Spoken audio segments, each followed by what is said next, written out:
Hi everybody, it's Gwen Lawrence and I'm speaking today on behalf of Kulae Yoga and the great people there. We've put together a mailbag and we've been getting a lot of great questions from people all over the country having to do with yoga, and a lot of the questions are geared towards my Power Yoga for Sports philosophy. So our first question today is from a mom in Maryland, and she says to me, let me just read it to you. My son plays college football and he's a defensive lineman. What is one of the great moves for him? I'm going to tell you exactly what to do. And I work with the Giants now for over a decade.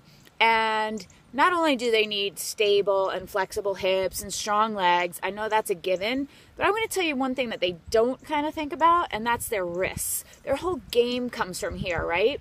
So I want them to have nice open, flexible hips.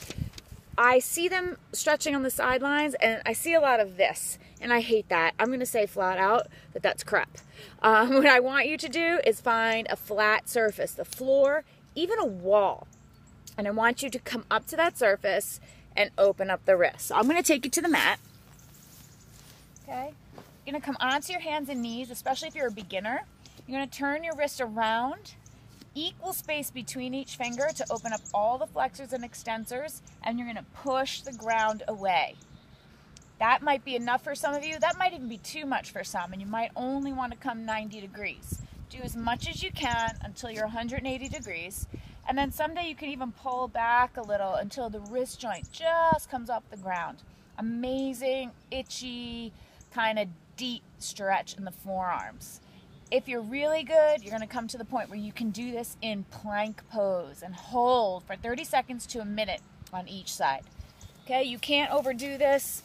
Really going to give you a lot more power to push, a lot more stability in the wrist. I hope that helps, and I hope to see your whole college doing that. And I just want to remind you that karma is real. And thanks, Kulae. I'll see you next time.